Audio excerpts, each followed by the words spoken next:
Okay, so I'm delighted to welcome Dr. Louise McHugh to present her research today as part of the second seminar series this semester. Thanks, Louise. Thanks, Amanda. I'm going to be talking about thought suppression.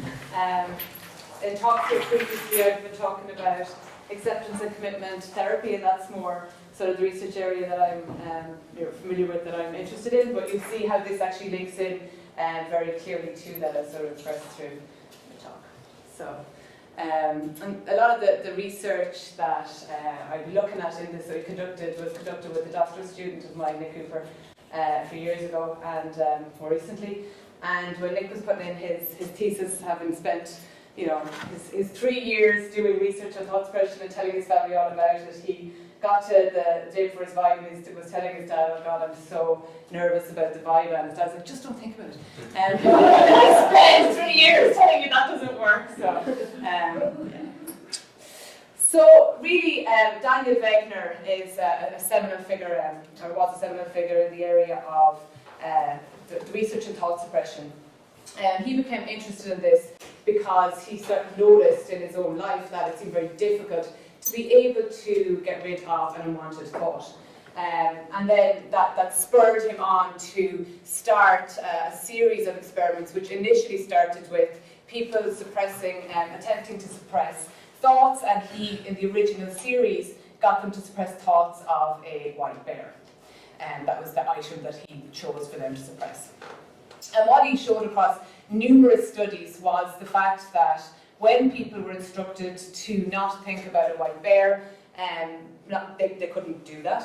And also then, when he got people to either concentrate for 5 minutes on a white bear versus suppress thoughts of a white bear for 5 minutes, in the next 5 minute or subsequent 5 minute phase, he saw that there was a huge rebound in thoughts about the white bear for the group who had been originally suppressing, as opposed to concentrating on.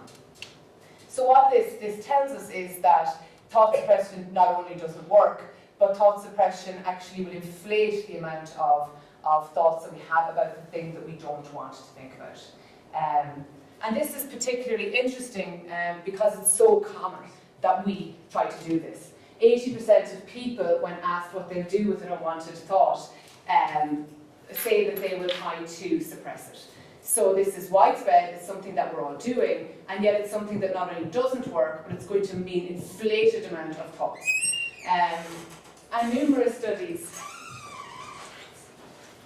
and here's just some, have shown that higher levels of thought suppression, as measured by the white bear inventory, which is a measure of the amount of thought suppression an individual does, is associated with lots of really bad or maladaptive behaviours and psychopathology.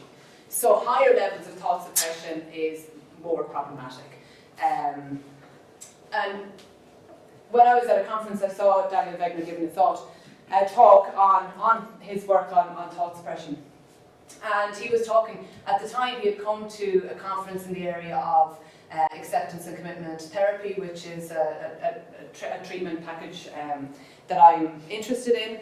And he was talking to an audience of people who look at the idea that accepting and allowing our thoughts is a clinically relevant behaviour to try to promote in clients. And Daniel has spent, at this point, he's spent 20 years seeing that suppressing thoughts doesn't work. He's showing this endless study of this, and he, in his studies, not just white bears, it went to yellow jeeps. It even got to the point where he was doing studies with dining rooms, and where he was getting people to suppress thoughts of being attracted to the person who was sitting across from them and coming out and rating them as more attractive on average, right? So he really had fun with this as well, but he could see there was across all contexts that this really doesn't work. And even because it's such a cultural message that thoughts mean something, that even he ended that whole seminar with, but of course there's some thoughts that we should never have. And like suicidal thoughts. I thought, wow, we're just so scared. We're so scared of, as a culture, of the thoughts that we have, as if they're true. And everything that his research shows that if we have suicidal thoughts, there's no point trying to suppress them. That's not going to work. But this cultural message is so strong. And even a colleague of mine this week was doing ACT workshops in acceptance and commitment therapy workshops in secondary schools in Dublin, and they wanted her to come in because they wanted to promote well-being in the adolescents. And they mentioned that they want to reduce and be preventative to suicide, but said, do not mention the idea that you might have thoughts of suicide. You can't mention that in a school, you can't mention that to them. Even though the data shows in the lifespan, 1 in 2 of us will have the thought. And literally, given the fact that we can have so much pain or suffering, it seems natural that the thought would occur to us that that's a possibility. So this area is really interesting because we give so much credence and believability to what our thoughts are at any given time. And that sort of promotes the need to get rid of thoughts, or the reason why so many people try to distract away from their thoughts. And this distraction attempt, or this suppression attempt, is meaning that there's a high rebound or higher level of these thoughts. Okay. And just sort of briefly to say, so Daniel Wegner tried to accounted for this ironic, if you want, a rebound process in terms of the fact that there's 2 processes that are in play when we try to suppress a thought.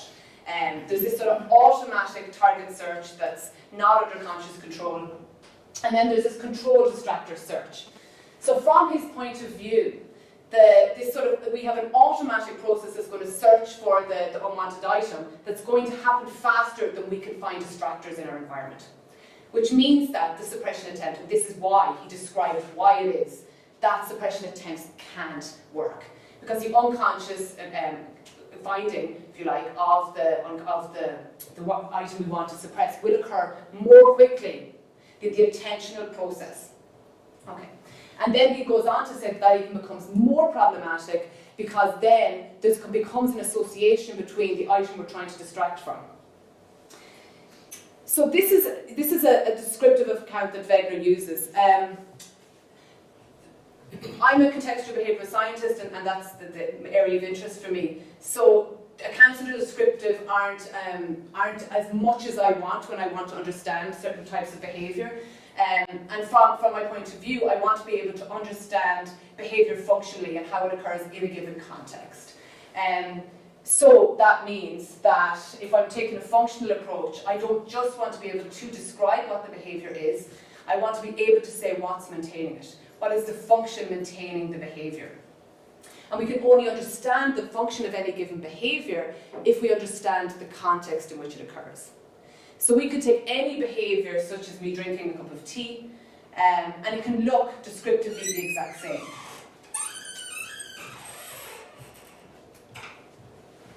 But it could be functionally for very different reasons. So I could be drinking a cup of tea to quench thirst. I could be drinking a cup of tea to be sociable to the hostess. I could be drinking a cup of tea because it was under coercion from somebody else, etc. So we can only understand the function of a behaviour when we know the context in which it occurs. So from this point of view, this sort of research stream came about. So it's Daniel Wegner's looking at this idea that thought suppression doesn't work. And I want more than just a description of why it doesn't work. I want to understand what the functional units behind why it doesn't work are. Contextual behavioural science, one major function that is behind maladaptive behaviour and clinically relevant behaviour is that we try to avoid our internal experiences. So one big function, what maintains a lot of problematic behaviours like high levels of anxiety, like low depressive mood states, like delusional behaviour, those seem to be functionally maintained by trying to avoid internal experiences. And one way to avoid internal experiences is to try to suppress our thoughts or distract away from our thoughts. So yeah, so we experientially avoid it in lots of different ways, and really the reason why humans can and do and want to avoid experiences is because we have thought and language, cognition. I want to be able to suppress thoughts, or because I feel that because I can think about things how I'm lacking, that I can compare myself to an ideal. I can dislocate myself in my present using language. So because we have language, we can come up with reasons to want to avoid internal experiences. So our dog isn't going to be able to, or isn't going to be trying to suppress thoughts of a past event. You know, his shame of peeing in the living room is not bothering him as much as it might bother one of us at a social gathering. So, okay, right. So functionally, this contextual behavioral science wants to look functionally at behaviour and context. And one very strong function for maintaining maladaptive behaviour is avoiding experiences. Thought suppression is one of those. The clinical application of contextual behavioural science is acceptance and commitment therapy. And acceptance and commitment therapy developed after research on what language is or thinking is emerged. So once a behavioural theory of language, which we'll see as deriving relations in the environment, came about, the researchers saw that, wow, a big problem for humans is that language dislocates them from the present. So because we have language, we can be caught in the future, or we can be ruminating about the past.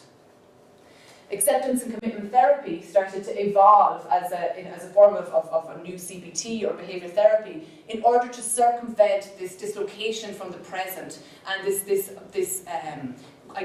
response to a cultural message then that we should always be feeling happy. So, this model shows the different processes, and some of them will come up as we go on. The different processes in what then came about as an ACT model, key processes that therapists can use to try to intervene. And the reason I'm putting this here now is that this model is all about trying to reduce experiential avoidance. So, helping clients to accept their emotions, getting clients to notice their thoughts as diffusion, their thoughts are not believable. And this is going to be the big piece for getting around the opposite, the alternative to thought suppression. Seeing yourself as an observer of your experience, coming into contact with the current moment. And these are all ways to be able to try to get us back into contact with the present. So to stop that piece of being dislocated from the present by our minds, getting into our chatter. The values and committed action pieces are about moving forward and getting the behaviour in a direction. So once we're not caught in our thoughts, then we want to be able to use the fact that humans have language and ability to plan, to be able to move towards and to be able to plan towards things that matter to us and things that we truly value. So what we see is that, and you know, in a therapeutic context or setting, when clients come into therapy, invariably they will have something, an internal experience that they want to get rid of. So experiential avoidance will be very high when somebody presents. And thought suppression is one part of that. I don't want to have these thoughts about being ashamed. I don't want to have these doubts about my relationship. I don't want whatever. Or I don't want to have this high anxiety. I don't want whatever. So the client will present with the piece around wanting to avoid or suppress or get rid. And as they become as these techniques are used and they start to allow their feelings and not get caught in believing their thoughts, then what the therapeutic process becomes about is directing the client towards what they value, moving towards what matters. And in a simple way, we try to think about this with clients as, is this move about trying to get rid of or experientially avoid, or is this move about moving towards something that matters to you? And at any given time point, you want more behaviour that's toward this matters to me, rather than this is going to make me feel less anxiety. And really broadly, you know, what we're trying to do, we're trying to, you know, help clients move towards vital lives. Because even though when anyone presents in therapy, they may say there's all these experiences they don't want to have, nobody actually at the end of their life only wants to avoid experiences. I mean, you know, nobody wants to say, here lies Louise McHugh, and I never felt anxiety, but I did nothing else. You know, I succeeded in never feeling. You know, that's not vitality. So we want, what we're trying to aim for, is we're trying to reduce this sort of very strong cultural drive towards avoiding experiences and move now towards lives that matter and with meaning. Okay, so contextual behavioural science, and as we're moving towards looking at this way of looking at why it is functionally, why it is thought suppression cannot and does not work, we need to just look briefly at how contextual behavioral science looks at language and thinking. It has a theory of language and thinking, and really it was from this theory that model of acceptance and commitment therapy was born. So as research in the 80s and 90s started to emerge, showing that humans can have this ability to, or this capacity to derive relations based on context, this unique capacity, this is at the heart of a behavioural account of language that also, as we see, then became clear, wow, because we have this capacity, we also have this problem, or this difficulty, or this need to suppress and push back. Okay. So this theory of language, relational frame theory, allows for a particular conceptualization of thought suppression. Okay, this is the idea. What was found was that we can derive relations between things that we were never directly thought. And it might seem like that's interesting traditions, but that phenomenon is actually amazing. So for example, you could be told or trained that the word bear is the same as the word boseem, and the word boseem is the same as gadir. So you're trained in those relations. You would derive then a relationship backwards between gadir to boseem and boseem to bear, but you would also derive a relation between bear and gadir that you were never directly trained. And this starts to allow us to understand how relational networks might emerge that aren't about being directly trained. But if things are related like this, and we can derive relations between things that are never directly trained, we might start to now see why it would be problematic for me to try not to think about a bear, a white bear, or to try not to think about my loved one who I've just lost. Because in trying not to do that, anything that they're related to, or anything I derive as related to them, will now start to become a cue to remind me of that loved one. And the functions transform across these relations. And what that means is that now, if you're scared of bears, and you're walking down the corridor outside, and someone says, oh my God, there's a gadir, you would have the same response or reaction as you might have had to the word bear. You would have to say bear. Your learning history up to that point will now come to bear in the presence of this new word. So humans can do that, and that's really amazing. And all of the functions transform. And and we can bring words into the room, and the functions become present for us. So, I can say, can you imagine drinking milk? There's no milk here. We can imagine drinking milk.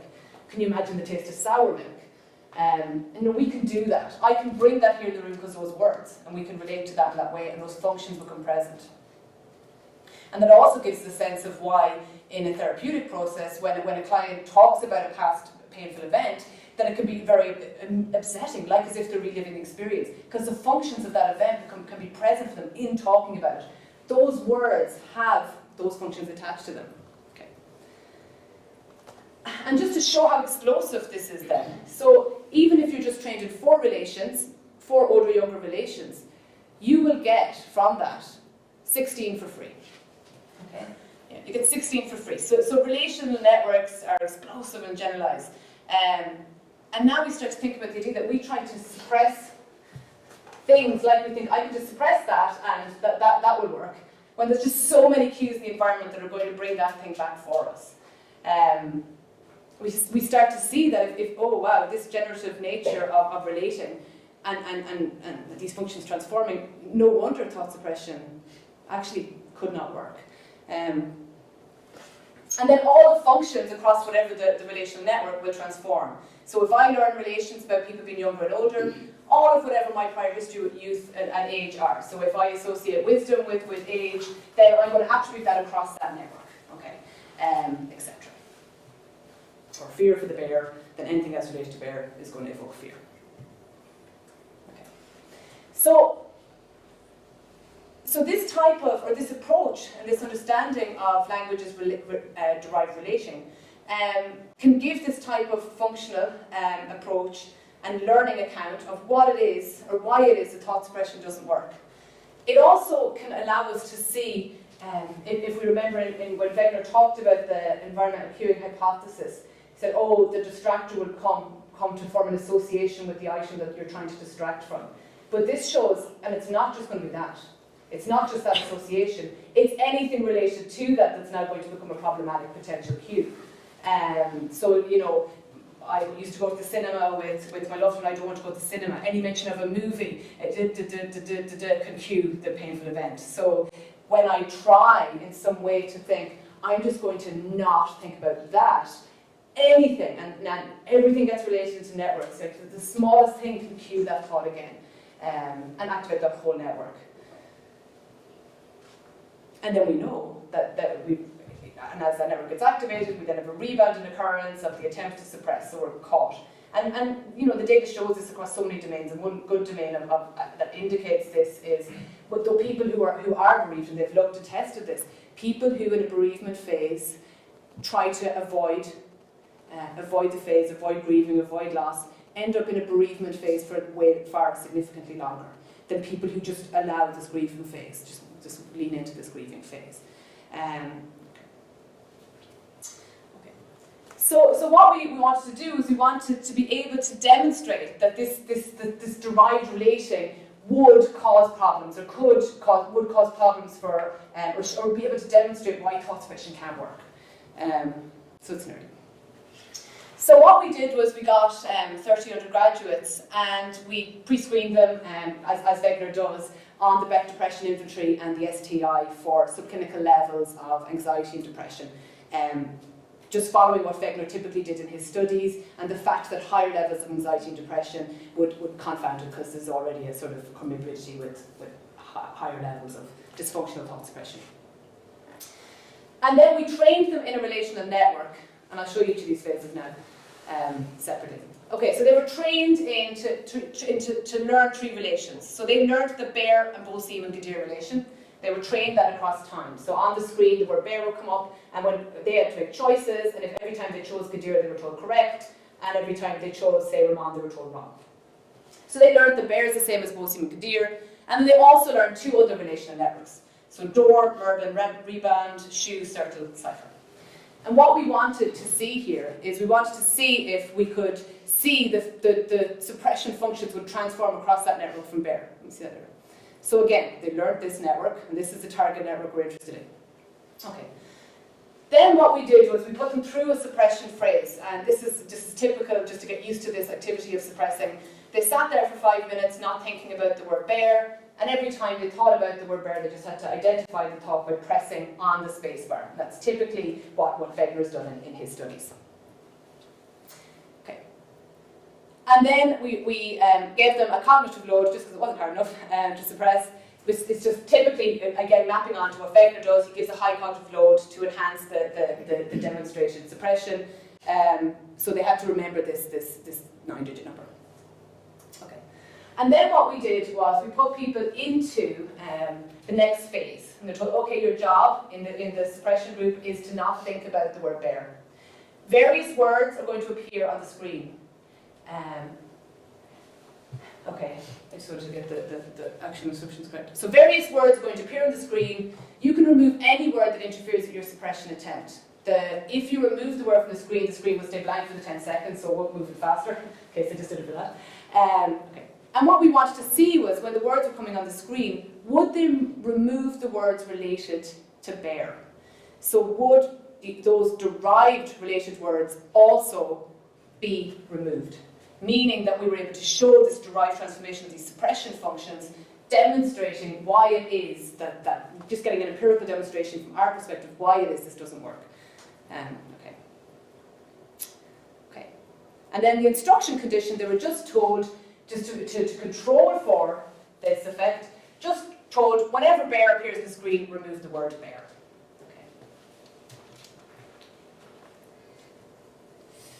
So what we found was, and here in this study, what I've done is I've just graphed the number of instances, the percentage removal of the words. So what we see is that Gadir being the derived related word, we see that participants significantly more in the don't think about bear group remove Gadir. So Gadir was interfering with their suppression attempt. Whereas this was not occurring in the just remove bear. So we're able to here demonstrate that we can demonstrate the derived transformation of thought suppression functions. And we're showing that, yeah, if you try to suppress bear, items that you have learned as related to it, and that you've derived as related, not even be directly trained or related, are going to be a problem. So essentially what's going to happen is this, right? You want to not think about the fluffy white bear. All cues in the environment are now going to start to become a problem. We're going to see a narrowing. The world is going to become narrower. Once I start to suppress something, my world is going to become narrower. And we don't just relate as same as. And this is sort of the big one that comes up for thought suppression, because in a lot of the ACT books and in a lot of places they talk about this idea that, oh, it's not just things that are the same as, we relate to the item that will interfere. Because commonly what people do when they want to suppress is they try to think of the opposite thing, or something really nice. So something really upsetting, they'll try to substitute that with thoughts of, you know, a loss of a loved one with thoughts of the beach, or I think the example I gave there was, yeah. So I might be very upset by the thought of Mayo losing in the semi-final, and what I might do is I'll substitute that with thoughts of something that's really positive and nice to me, which is thoughts of my dog. Okay, and that's a common type of strategy that they talk about people doing. We often say, oh, just think about something else, or think about something nice. So we wanted to also demonstrate empirically that, right, in the literature we say, because of the relational nature of language, that's a bad piece of advice, because that's also going to just make you think of the item you're trying to suppress. Eventually, thoughts of my dog will make me feel sad about Mayo losing, basically, and everything. Okay, so what we did here was then, we did this study with 11 participants initially, and we trained them. This is the same as the original Hooper thing, but in this particular study, we trained them to learn relations of same and opposite beforehand. And so we trained them bear into a relational network of things that were items that were same and opposite to it, trained as same and opposite, and derived as same and opposite. Okay. So this is a type of training procedure that they get in order to learn the cues for same and opposite.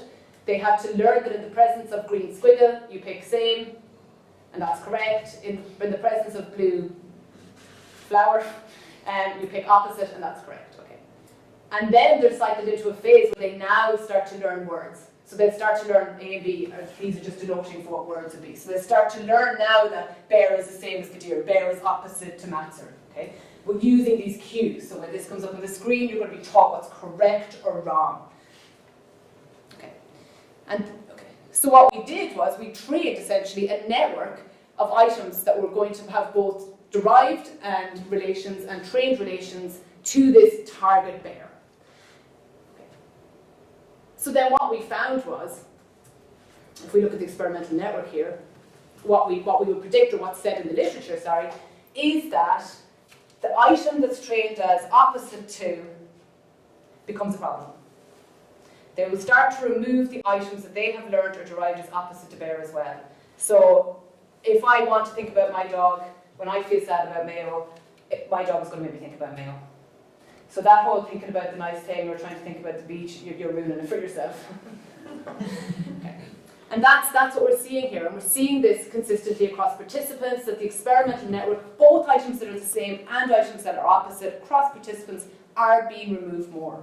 So that whole thing of the way I'm relating, even things that are the same as that, so cinema, even things opposite to go into the cinema, can evoke thoughts of this thing I don't want to have. Okay. So we sort of saw then that contextual science, I'm interested in values and preference and choice and behaviour. So I want to see, right, suppressing thoughts doesn't work, and I'm going to think about it more. We know that from Daniel Wegner. And I know that I can now model the fact that because the way language is, when we derive relations, that even trying to think about something the opposite won't work. How will this impact? Will this make me choose away from something I care about? And we just wanted, in a really basic way, model this with a really basic choice, just to see, can we get people to choose away from what they originally choose, on the basis of supporting a suppression attempt. So what we did was we got people to choose between two doors, right? They have no initial history with the doors. We got them to choose either across 10 trials, red door or blue door.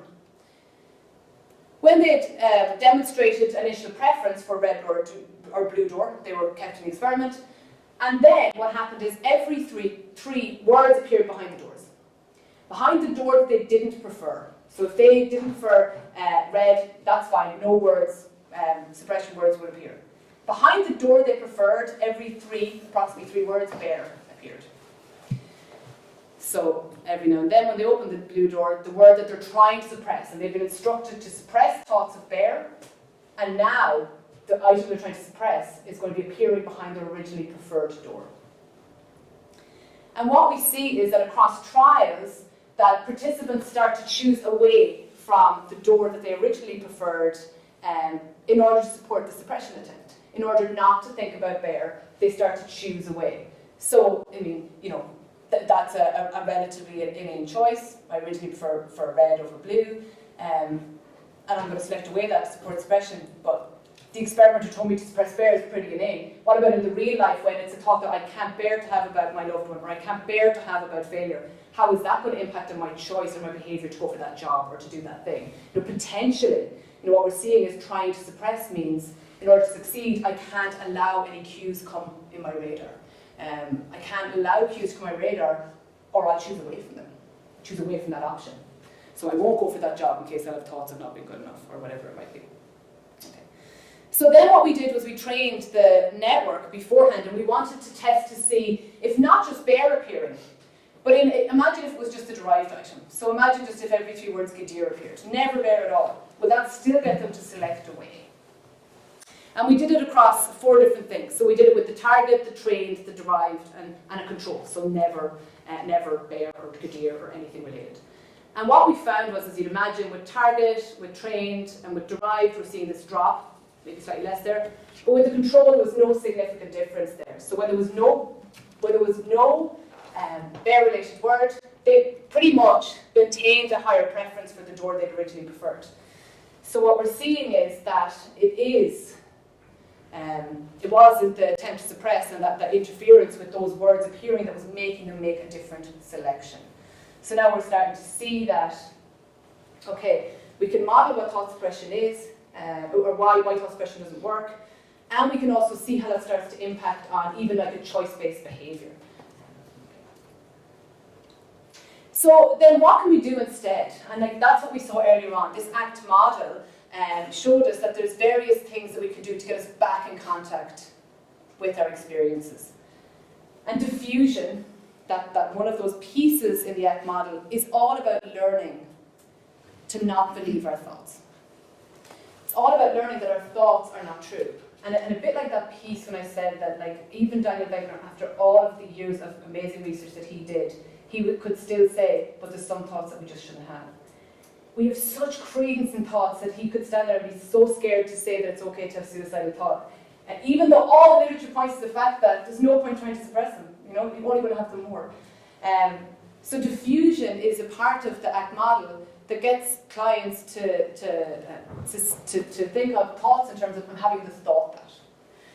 So I'm having the thought that I'm not good enough. I'm having the thought that in front of any unwanted thought. So rather than I must suppress and get rid of this thought, I now see it for what it is. It's just a thought.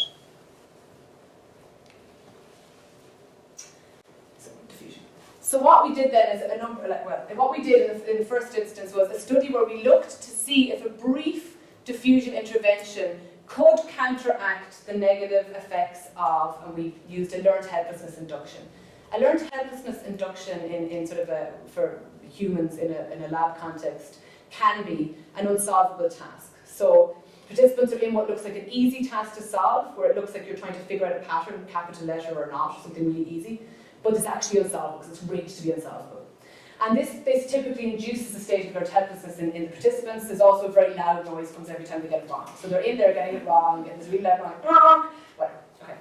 So we wanted to see if we give people, so when you're getting stuff wrong, thoughts and cognitions are occurring. there's going to be a hotbed for times when there's going to be unwanted thoughts that you're likely to do something with, shall we say. So we gave participants either a diffusion or thought suppression instruction or no instruction before a learned helplessness task, in order to see would that impact, could that have a behavioural impact. And what we did was, after the learned helplessness task, often they measure the impact of it by seeing that people's performance on completing like a simple maze task is hampered. So they'll see, oh wow, they've got really longer latencies in completing something simple, because they're feeling just totally like So then, just to give a context, here's sort of diffusion instruction, just pieces saying, if you're thinking that I'm very bad at this exercise and I don't know what I'm thinking, just notice the thoughts. This is just a little bit of psychoeducation around the idea that your thoughts are not true. Just start noticing your thoughts as thoughts. Notice I'm having the thought that. It's a simple task, but if there is any problems or you have those thoughts, just notice I'm having the thought that. Very simple pre-induction. And the thought suppression people were then told to simply suppress your thoughts. And it's a briefer instruction there. We've later done it again when we get the same, but in reality, 80% of people are doing this, so this is easier for them to apply this strategy than diffusion, which is actually more unusual to hear. And what we found was that people in the diffusion condition were much faster at doing the maze. So the learned helplessness wasn't impacting on their subsequent behaviour in the same way as trying to suppress their thoughts and not be good enough or not able to do the task. And significantly better than just a control who got no instructions, typical modern adult, typical learned helplessness performance. So what we're seeing here is that this idea, this diffusion, to see our thoughts as thoughts rather than trying to feel we have to get rid of them, does seem to have a good impact on, a desired impact on behaviour here. Okay.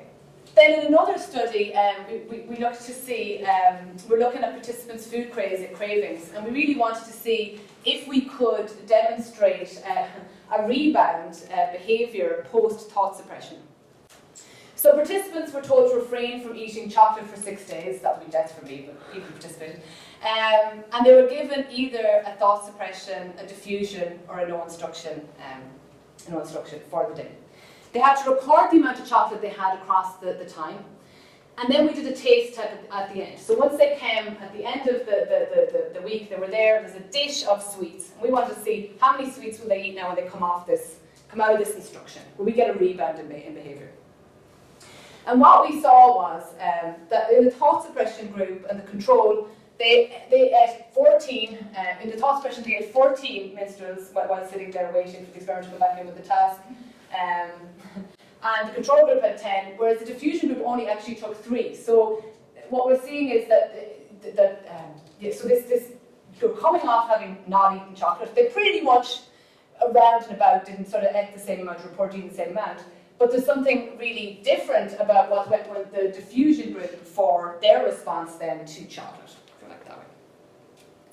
Yeah. And then just finally, this last experiment just looked at one of the other components of that ACT model, not diffusion, but at the contact with the present moment or mindfulness. And so we wanted to see if we could compare to thought suppression a mindfulness induction to see if we could reduce or we could behaviourally change spider-fearful participants' response to spider. So the behavioural approach task is a task that has a spider in a jar, and there's 10 steps that participants can go in from being out at the edge of the room into touching the spider. So participants were screened on the Fear of Spiders questionnaire for high level of spider fear. And then they were given either the thought suppression or the mindfulness induction. And a mindfulness induction in this case was a focused breathing exercise for 10 minutes in audio, versus an audio that continually told them to suppress your thought. When any thoughts of spiders come up, again, remember to suppress your thought. Do not think about the spider during this next task, okay? And then they were given a pre and post or anxiety measure. So the behavioural approach test went from moving 1 metre towards the table would be a 1 to 10 of putting the spider in their hand. Okay, so that's sort of the behavioural measure afterwards. As they do the behavioural approach test now, they've either had suppression or mindfulness. And what we saw here was that the mindfulness group went through more levels of the behavioural approach test, so up to 7, rather than the thought suppression, who were even worse than control. So when they were guided to suppress actively, that was making them worse. So this idea of trying not to think about the spider was not actually working in order to get them to walk towards. Okay, and this is anxiety results that we were looking at pre and post, and we're seeing that they're both starting, what we're seeing is that the suppression's anxiety levels were ramping up, even though actually they did less of it, right? Basically, we're probably still standing at the door feeling more anxious, you know. So their anxiety is ramping high, and they're not moving as far or as close to it as those in, say, the mindfulness group. So what we're seeing then is that we've sort of got this contextual science conceptualization of thinking and why it is that thought suppression can't work. We can also see how that interference can affect potentially choices. We're starting to. And we can also see that from this literature, we can see that some of these alternatives might be effective in getting back in contact with our experience. Might be a more effective way in terms of getting us moving towards behaviour that matters. Especially if touching spiders matters to you. Okay. So then just to come to the end of the sort of serious nerdfest, and I do realise it was a serious nerdfest, what we see is that contextual behavioral science can offer this sort of bottom-up conceptualization of thought suppression, and what's particularly useful about that is that can really inform us at the level of intervention. When we understand what the functional units are and why thought suppression doesn't work, we really have a lot to be able to say about how to intervene. Diffusion. We should get back in contact with the experience. That's what the problem is. And then we know what to do clinically.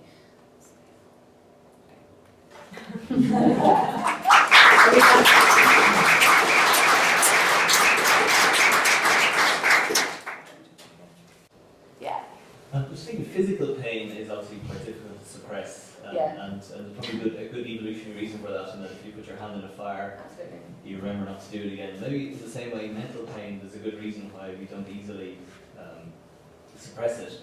And perhaps the reason is that even if thoughts are painful, if you go over a regret again and again, that it actually might be quite useful because it might help you not make the same mistake again, even if it's painful to focus on it constantly. You might, for example, all of us might have an embarrassing moment that took place years ago, and yet we still painfully go over it, but it might help us never make an embarrassing mistake again. So I suppose what I'm saying is there might be a purpose in not suppressing, but not even diffusing, but maybe actually diving back into the thought, make yourself go through it, make yourself learn the lesson from it. Yeah, absolutely. So yeah, because we don't want to become, non-adaptive learning narcissists who are totally unwilling. That's true. So, and what you notice with the diffusion is it just gives that piece of comprehensive distance, but absolutely, it actually makes you, and in a client work, and I'm trying to think what the study would show this, it makes people less resistant to feedback if they can diffuse. These are just thoughts, and then I can actually take this feedback on board. Maybe a specific study that did exactly that would actually be good, but in general with clients, they take feedback easier when diffusion is an option, because you're trying to unstick them a bit. And it's not that, I should diffuse for every piece of feedback. That's not pragmatic or workable, But when they're not caught in all the evaluations they give that. So I did this embarrassing thing, that's fine, that's fact, right? I can learn from that. But I did this embarrassing thing, and that means I'm stupid and silly, and I'm always doing things like this, and everyone thinks I'm ridiculous, and really I haven't got any friends. That's what's not useful. So if we can pull back from the original thought and start to see it as a thought, and then I can be more adaptive and flexible. And I think that's sort of that piece around, the opposite of experiential avoidance was really psychological flexibility. And it's the ability to be able to use language when it's useful in thought, but also not to get so stuck in it that it starts to debilitate my life. Louise, is the diffusion, sort of looking at your thoughts and observing them, is it related to kind of the old concepts of extinction or flooding? It's a long time since I did behaviourism, but just the idea that these things are occurring and that they're not actually harmful. Yeah, so and I think it's all feeding from the literature that and it's a mid-level term, right? But yeah, so yeah, it's behavioural and it's applied specifically then when it comes to language, Hi, thanks. about the idea you were saying about relate the opposite association being then kind of linked with the negative thought and so on. What's the effect of people, rather than having a single positive thought they continually go to, and then they have the direct opposite? If in fact people are more likely to have kind of a range of positive thoughts they go to, rather than having the single, up my own. If they have well, I might think about going to the beach, or I might think about my job, or I might think about that guy in Mayo dying and Mayo finally winning the All-Ireland, or I might think about whatever. So if there's a range of it, is it because a lot of the analysis you're looking at there is quite binary? It's assuming that there's a single alternative rather than maybe a range of possibilities. Has you thought about that or looked at that? Yeah, they do a lot of go-no-go stuff that actually can go there, but ultimately there's such an amount of cognitive energy that I'd have to exude, and I just want to bottom out one, but when the client comes in with that, it's such a lot of energy that I need to not think about this thought, that I'm exhausted and I'm going to be way less on task or present. And in the short term, maybe if we experiment it, can you sometimes model that people can distract short term? Yeah. Is there a rebound? Definitely. And I think that's sort of what the research continually seems to show, I'm still trying to formulate this, but is there, maybe this is exactly part of it, but is there an issue around the task itself becoming the thing that is reminding you that you're suppressing your thought? Yeah. Not the words, but the fact that I'm in this room and I'm trying not to do something, and that reminds me. Yeah. So there is, and what I did, because I felt that this is Nerd Fest of the century, so experiment 2, 3, and 4 that the reviewers asked us for, we had to do stuff like that, like control words, other words, and then we did a thing where we had a different transformation, which was beeping to go opposite, and when they weren't suppressing, they would do a different function that meant they were behaving oppositely to some things, but then, because it's weird that when you suppress, you behave the same way towards opposite and same, which almost seems like, is that just association? But so there's a number of layers that we studied, and I know, is the room just becoming a larger context? We had an unrelated control network that they didn't behave the same way to, even though they were in the training task. So words that weren't related to bear, that were, that they were the incorrect, weren't getting the same reaction, which would be sort of the control for that, and that's sort of the way we sort of pitch that out. Does that sort of? Yeah, no, that's it. Yeah, it makes sense. Tree. But we did find in the control group that the actual English word, say like a bear, that one was getting more of a removal because it was an English word like bear, but other nonsense words, no, that were controlled, that had been in the task, no. Yeah. So it was sort of like, ooh. And then we changed the tree, that English word, to see would that stop, and it did, and it's like, wow, just because anyway, yeah, so it's actually very much about the relations and the relational network that's triggering, I would say. I'm going to show you that. Do you think there any distracting tasks? So in other words, some researchers say that boys engage in more distraction when they're distressed, and that as a result of that they actually have less distress because they might engage in play sports when they're thinking about something. Do you look at that, or what role do you think that plays in some of these research? So that's not one of the things we were modelling that we looked at, but people have looked a lot at sort of distractor tasks, and distractor tasks have rebounds. Nobody can just having interest is good. So if somebody's exercising more, very likely they're contacting values. If somebody always goes for a run every time they want to not think about the fact they're sad their mom died, it's going to be wrong. And that's the reality, because you can't always run, or computer game or whatever, And then just I could follow all of this, and it's really interesting. And these almost we don't know with say you've actually you've made a connection between say a clinical application and say doing it in a very controlled way.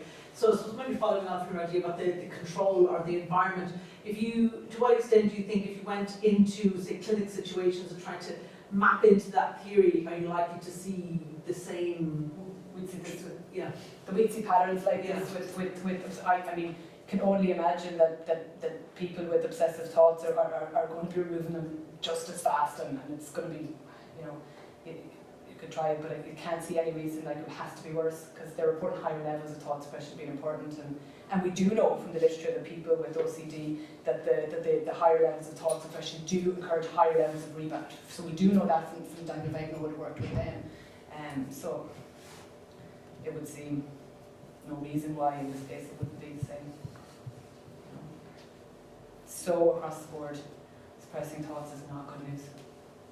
I wasn't aware of a reason why. I suppose I'm wondering about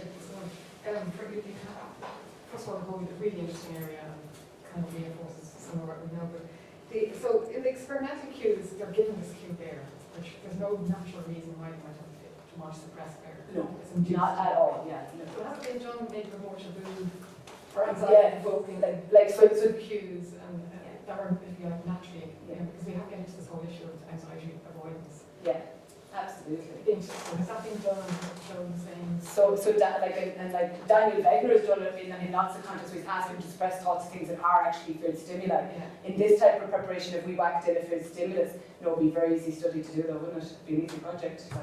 And It there's would be interesting to compare. Absolutely. And naturally Yeah. occurring yeah, thoughts of Yeah. anxiety, like Yeah. real anxiety invoking thought. like bringing in those fearful people beforehand and Yeah. seeing, are you removing the words now? Let's, kind of do the before and after. Yeah. But I think you're very convincing on the thought suppression piece. The diffusion bit I'm not so, Yeah. first I'm not so clear about it. I mean, are you really saying Yeah. that all I have to do is tell myself I'm thinking about this? So, and I think Like like diffuse is what, the suppression process or the anxiety process or? I think, what really, like, theoretically, I was getting this book with diffusion, because I kind of did what the experiential avoidance side is not so much let's theoretically break into diffusion, but with diffusion, what we want to do is we want to stop the functions transforming across the network. Right. And we want to reduce how fast that goes. So I did badly, I'm bad things happen to bad people, I'm anxious. And so it's really any technique that would start to reduce that, and one that is used is, and haven't thought that. Obviously, then if you've got a client, if you've got a client who's sitting there with some kind of trauma, I'm not going to slap him. Yeah, Tim, let's do diffusion. You just have thoughts about trauma. That's crazy. But what I am going to move towards is trying to bring them to the point where they can be with their experiences in a safe context. Because trying to ignore them, deny them, or push them is not working. Right, so diffusion works then to counteract, so to speak, the sort of thing that's going on suppression. Yeah. And then the values piece, and that part of ACT is giving a forward moving goal that doesn't provoke anxiety or is more congruent in Yeah. essence. So it's like, okay, we've helped you get content to experience, but there's still a piece about now what do you want to do. Now what are you going to do with this life? And that's that piece. We can still use the fact that we have language and the ability to plan and reason to move ourselves in really meaningful directions.